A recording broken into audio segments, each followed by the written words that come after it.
It's another one of those patterns you can't help but recognize if you have eyes to see everything the Democrats accuse Republicans of doing wrong, they themselves are guilty of. And here's just a small sample, just a brief montage that could go on forever of them accusing Donald Trump back when he was the president of weaponizing the Department of Justice and the FBI and the government to persecute his political enemies because, well, he wanted to get to the bottom of how the whole Russia hoax started and have them look into the Biden crime family. Now that he's got the right attorney general in position to do it, we now know they really have been trying to gin up criminal prosecutions and criminal investigations into the president's perceived enemies, politically motivated persecution, right?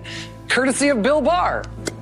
I'll roll in the FBI on you. That's how banana republics work, right? I feel worried about the prospect of the Justice Department being used as a tool of this president or any in our little banana republic. Any capable prosecutor can get a grand jury to hand down an indictment of something as innocent as a ham sandwich. Today, an indictment was unsealed, charging Donald J. Trump. Breaking news on former President Trump. He's been indicted for the fourth time in 5 months. Bill Barr, on the president's behalf, is weaponizing the Justice Department to go after the president's enemies. When you win an election, you don't seek to just prosecute the losing side. The president using the Justice Department as a weapon to get what he wants. Department of Justice is totally politicized. Sticking the Department of Justice on political opponents. Threatening to imprison his political rival, Banana Republic style. Trying to exact revenge against all of his enemies. Tin pot dictator in a banana republic. Is acting more like a banana republic dictator. He's using government resources to go after his political opponent.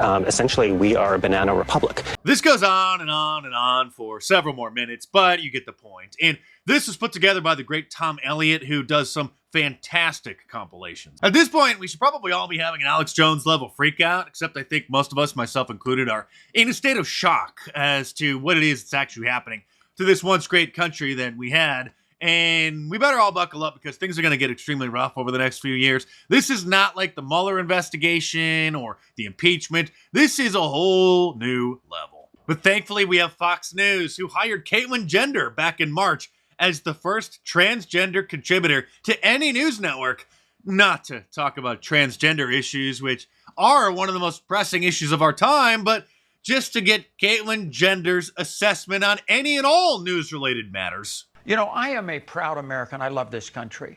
I am the child of a World War II veteran. I grew up a patriot. I was the first person to put up a flag at the finish line, the good old US of A. Why? Because I was so proud of my country.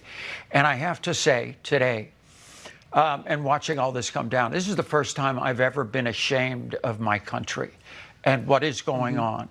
I mean, we look at elections in Venezuela and other places in the world, these third world countries, and we are turning into that person. We are turning into that country.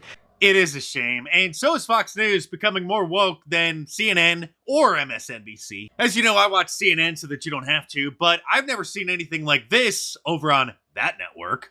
Well, June is Pride Month, and to celebrate, we are shining a spotlight on those in the LGBTQ plus community who work to encourage love and acceptance. Fox News national correspondent Brian Yennis interviewed Dr. Craig Hella Johnson, a Grammy award-winning musician and one of America's most renowned choral conductors. Brian joins us now. Hey, Brian.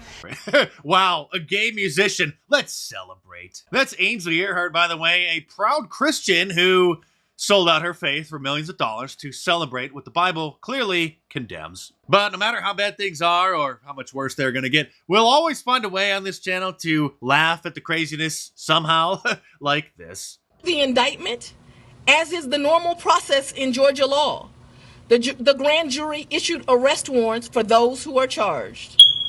I am giving the defendants the... If you didn't get that, I'm not going to explain it. You just have to watch my channel more often because you don't know what you're missing. But everyone who gets it, and that was awesome. I didn't make it. I don't know who did, but that was absolutely brilliant.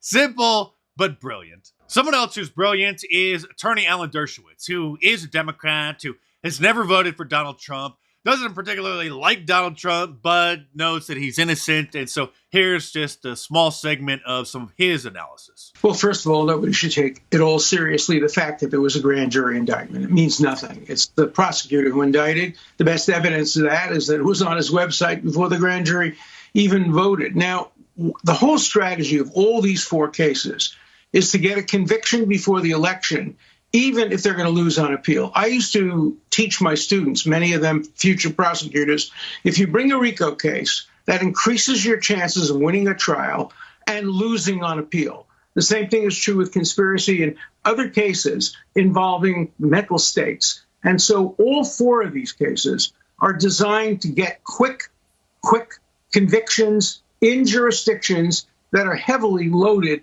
against Donald Trump. And these prosecutors don't care as much as prosecutors generally do about having the convictions reversed on appeal, because that will happen after the election, which only goes to prove what I've been arguing now for months. If you're going after the man who's running against your incumbent president, you would darn well better have the strongest case possible. And these are among the 4, at least 3 of them, 3 weakest cases I've ever seen. And you've probably heard the saying, show me the man and I'll show you the crime, which is what the head of Joseph Stalin's secret police force said under the Soviet Union, referring to the power of prosecutors to basically find some law that somebody broke, whether it's jaywalking or paying their taxes late, and if they wanted to, they could throw them in jail. But that's not just something that happens in communist countries. Western democracies have the abuse of power with the prosecutors as well. And this is a legal ethics textbook that law students read that warns about the abuse of our own judicial system doing just that. The first major issue of prosecutorial discretion is the decision to investigate.